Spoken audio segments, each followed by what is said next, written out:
Welcome to making money work for regular people, where we talk about making money work for regular people. And today, I hope I'm not as visibly tired as my most recent episode entitled "Diversity is a Goal." I do apologize for that. Oftentimes, I either record when I wake up in the middle of the night. I have some inspiration. I was extra tired that day. Not making any excuses because I still put up the video, didn't I? So hopefully you were still able to get some value from the talking points presented in that video. Today, I'm going to kind of continue along in that spirit. Um, I don't know what I'm going to call this though. Shoots. Man, I just had the title on the tip of my tongue. Wow. And no, this is not a high tech video. This is not a high tech production. I don't edit nothing. What you see is what you get. That might be good for me. That might be bad for me, but that's what it is. I ain't go to school for editing, and I know I could technically learn it. I'm smart enough to learn it, but I just don't want to. You know what I'm saying? What I want to do is get this information to you, and get the conversation going about investing for regular people, because I get sick of hearing about what billionaires are doing. Well, screw billionaires because they screw us. You know what I'm saying? And they're not going to give us any information that's of value to us that we can notice significantly right away. You know, investing is already a slow type of, I guess you could say, a slow type of, vehicle of growing your money. But like, it's ridiculous when I find it very discouraging when I'm trying to figure out what I want to put in my portfolio, and I'm dollar cost averaging um, anywhere from $100 to $500 a month, except for here lately. Um, and I'm reading Warren Buffett's his portfolio, and Bill Gates's portfolio, and any one of their holdings is just way more than I can even imagine at this point in my life. You know, so that's why I doesn't the concept behind this show is to be for regular people who's out here at these 9 to 5s making it happen, who's facing real world problems, who's trying to decide whether or not to submit that average monthly check in to their 401k, or to their IRA, or to their regular mutual fund, or their ETF or whatever, when they have a car payment that needs to be made. I'm sorry, when they need a car repair payment that needs to be made. Because things happen in real life for us. It's not just a matter of sending it to the assistant or anything like that for us. Like, our decisions have real implications for us and real complications for us. You know, that can get us into a really bad situation if if we're not wise. And of course, just to let you know, any investment nuggets that are shared in this video is not actual investment advice. You should just take it as as a teachable moment, and as education. and entertainment. Because that's pretty much what this channel is all about. But with that being said, I'm gonna say, the title of this video is going to be "Keep an Open Mind." Keep an open mind. Like, I'm very conservative. If you haven't noticed, like my politics, I'm more of a independent. But when it comes to my money, when it comes to what I believe in, as far as investing, far as far as us, making decisions on spending money and stuff like that, I'm very conservative. I totally just detest Instagram videos and rap videos and stuff like that, where these rappers who barely have a fifth grade education is out here making it rain and tricking on some woman who's a halfway prostitute. I'm just going ahead and say it because nobody else is going to say it. Y'all like to call them video models and video vixens. No, they strippers and hoes. That's what they are in the street. They strippers and hoes. I mean, they know that in the streets, but like they're not gonna say it either. You know what I'm saying? So I'm gonna say it. And so that those are not regular people either. You know what I'm saying? Like, where are you gonna work where you're gonna go on stage and do a set or two and slide down the pole? I mean, some of them women are amazing. I ain't gonna lie. But like, where else are you gonna work where you're gonna have hundreds of singles and thousands of singles in any given night? You ain't getting that from no 9 to 5. Yes, Joseph. Yes, I was really impressed by your reports. I think we should make it rain on you for the month. Yeah, make it rain Friday. I mean, get out of here. You know what I'm saying? This show's for regular people. You don't like that, then, I don't know what to tell you. You can still watch it. I guess you can watch this too. I don't know. But, we're not talking about rich people over here. We're not talking about celebrities over here.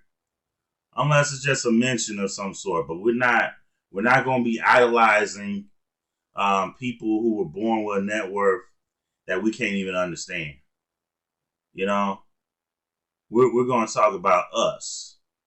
What we need to do as we try to navigate this world of rent payments, property taxes, keeping, being involved in the community and just doing, something good for the hood, So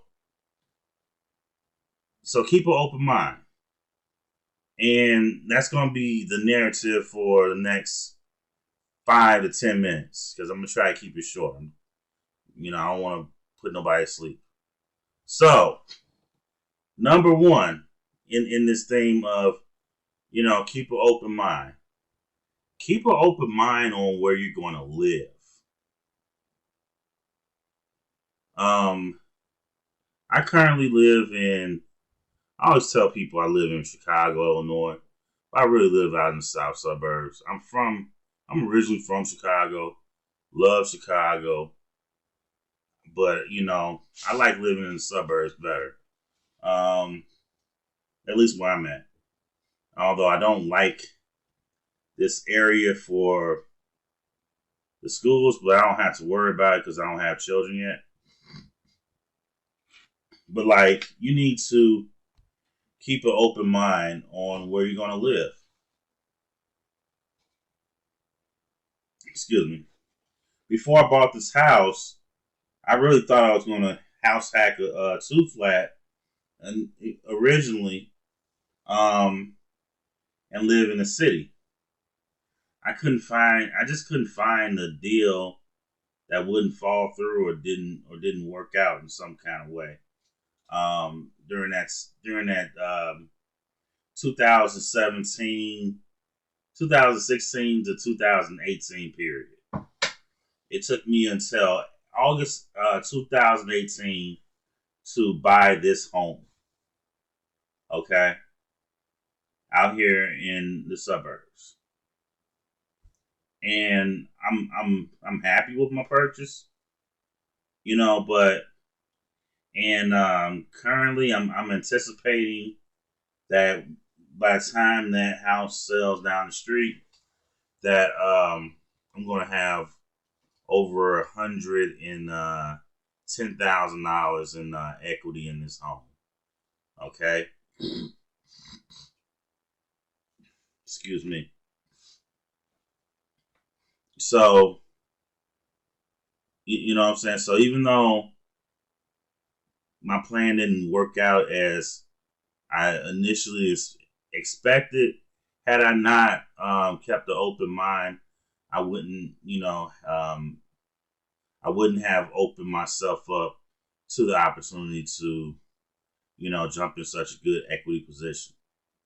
Um, I'm going to use some of that equity, in the future to pay down some of my debt and also to buy a second, rental home, probably towards the end of this year or the beginning of 2023. So stay tuned for that. Um, in your case, you might be going through a similar situation, or you might just want to consider like your housing costs and things of that nature, and your proximity to opportunities, especially in certain industries. And so you might say to yourself, well, it's cheap down here in Kankakee, and I wouldn't mind living out here in Kankakee. And no, I don't live in Kankakee. Kankakee's cool though. It's real small, townish. Um, but it's a very rural area. Um, which I have, I've learned to gain appreciation for in recent years of my life. So, if you're if you're a customer service rep, you're a middle manager, and you're working from home, I'd say fine to Kankakee because you're gonna save significant costs and property taxes.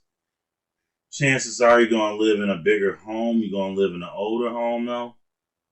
Ain't nothing out there to do though, but you know that's overrated too. By the way, I don't think you should be making housing decisions based on your proximity to the nightlife and restaurants in an urban area, especially if it's going to break you financially.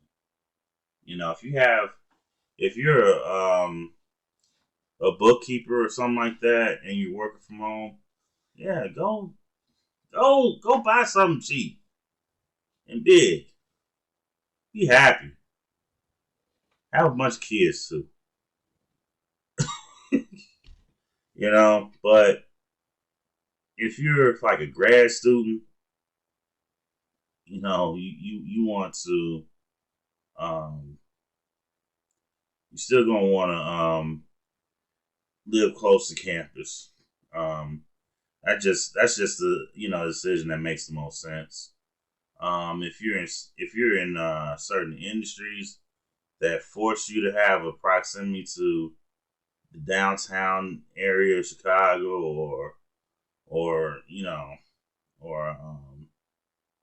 just a certain area where you're not gonna have a career that's popping, unless you're in that area.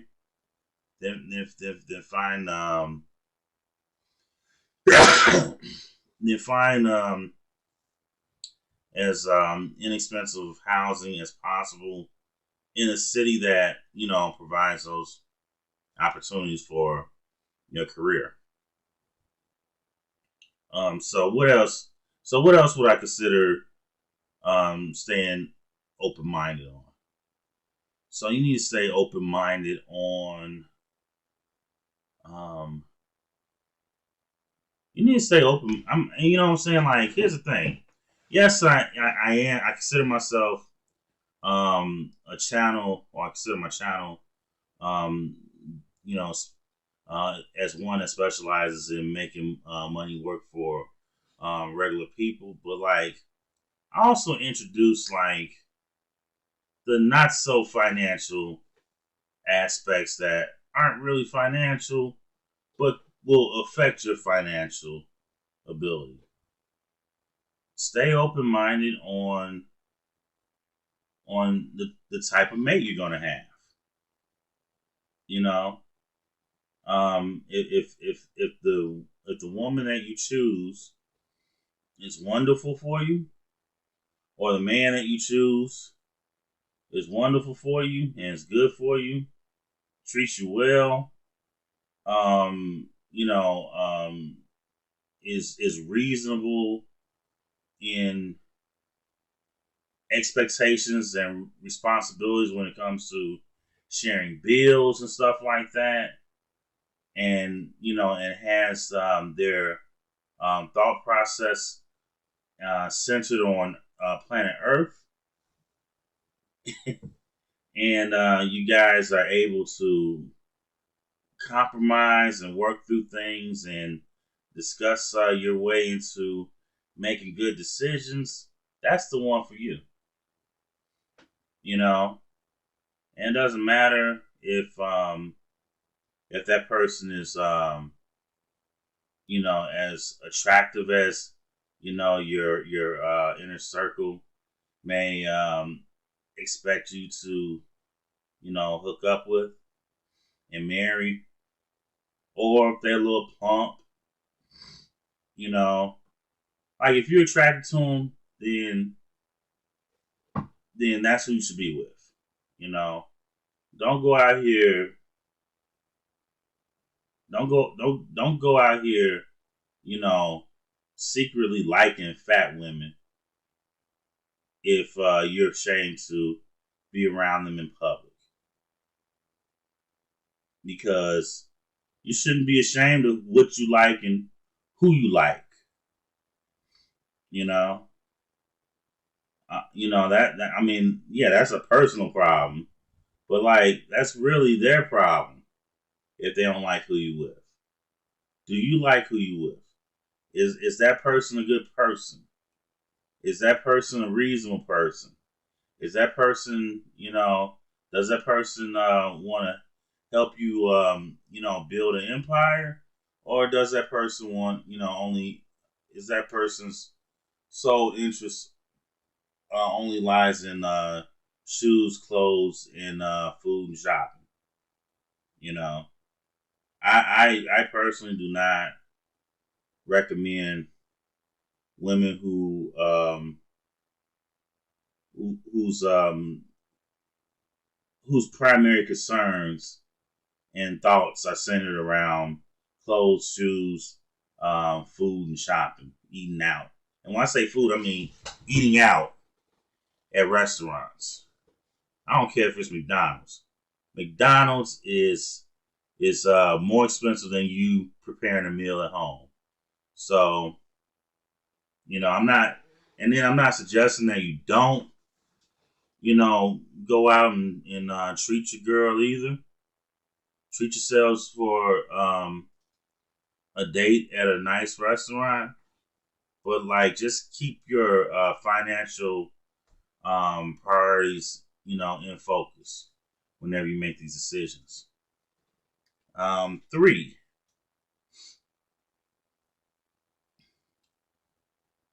stay open minded about um, stay open minded about how you're going to build your wealth. And this one isn't so much of agreements with your spouse, but more so about the types of options that are available to you within its own merit. And I've been listening to a lot of prominent rich people bash cryptocurrency. Yeah, I know. I hate talking about rich people. I almost said it. I ain't cursed YouTube. I just said muff, you know. But nonetheless, um, you gotta be open minded to um types of investments. And the reason I mentioned a lot of prominent rich people who have bagged on cryptocurrency for the last how many years is because I hate to say it, but billionaires are a bunch of jerks. They're also a bunch of liars. That's what makes them jerks, by the way. Um, and so they're gonna tell you, Mr. and Miss Regular Person, that cryptocurrency is fake. That's fake. Nah, fake. The fake news era was like last year, but nonetheless, they don't go with the fake. Cryptocurrency doesn't have any value. Anything other than, or my favorite, anything other than Bitcoin is not real cryptocurrency. Has no value. It's junk. Don't invest in those shit coins. Things of that nature.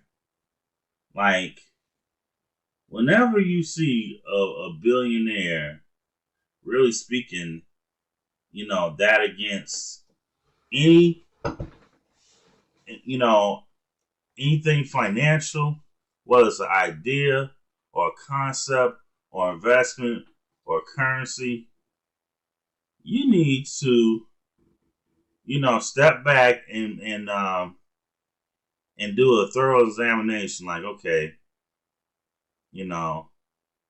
if he was talking to me personally, would he be, is he trying to move me off this investment? Yes, it's obvious. But why? Why would he want to move me off of this investment? And that's because, billionaires know that if they talk, badly against an investment, it'll go down in price. When that investment goes down in price, guess who comes in and scoops it all up at that new cheaper price? Yep, those billionaires who hate cryptocurrency. A lot of times they double talk. They try to fool you with what they say, because they want they want investing, the concept of investing, and putting your money out there to be confusing as possible to you, so that they can take advantage of you. Okay, and this is why I'm such a fan of dollar cost investing and learning about other investments and stuff like that. All I'm going to say is, because I feel like I don't have the knowledge yet to extensively talk about this, this type of cryptocurrency. But do your research on DeFi. You know, yeah, DeFi. Do your research on that. Okay. They have a lot of interesting things going on in the DeFi space, where you can stake cryptocurrency and earn an interest rate on the actual cryptocurrency. You could, stake nodes and do the same thing. And some of the interest rates are really, really, really juicy, and of course they're backed by um, developers who had similar projects that have gone very well for them. However, I don't think that I'm the person that should be speaking to you about DeFi, um, in the cryptocurrency space. But like, there's a lot of things going on. They have NFTs. As a matter of fact, and if I could find, God dog it, man, where's my phone when I need the thing? Um, there was a young lady. Not even no. Let me. First of all, my apologies. There was a young girl. Excuse me. Excuse my language there.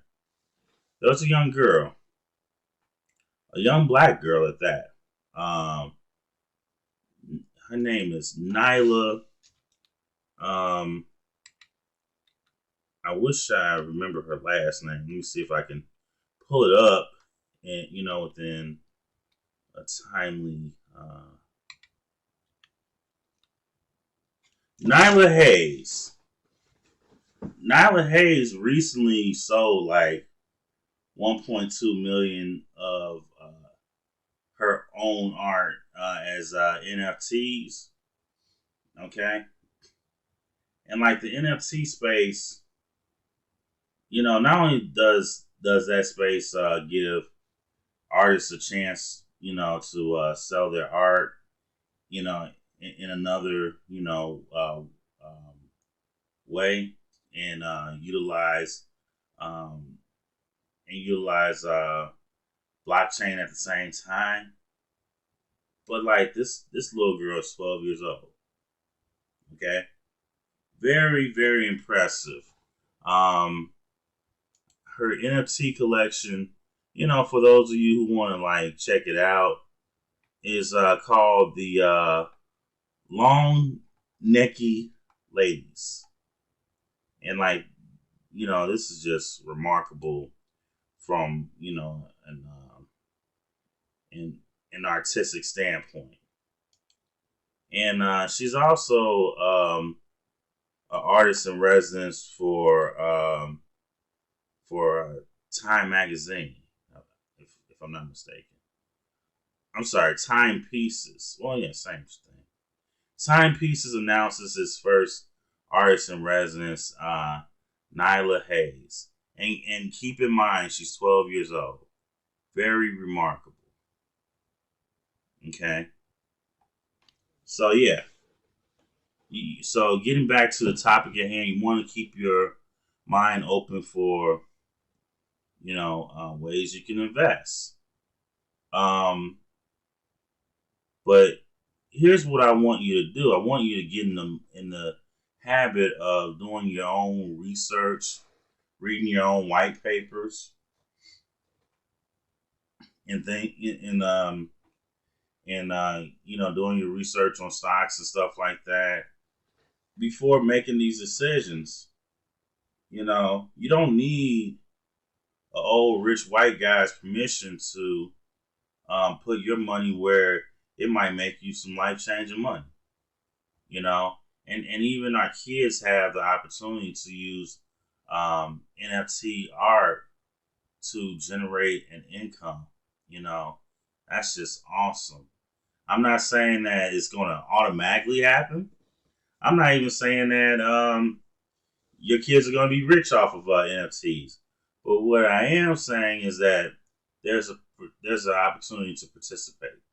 So, and yeah, I've gone over again, but I hope that this episode was a lot more um, I guess efficient in my way of delivering it, and a lot more valuable as well as entertaining.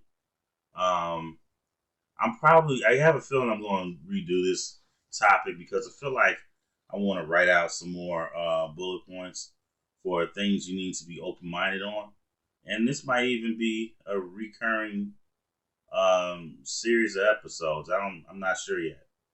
But yeah. But if you like this episode, please hit the like button. Please subscribe. Thank you for tuning in, and good night.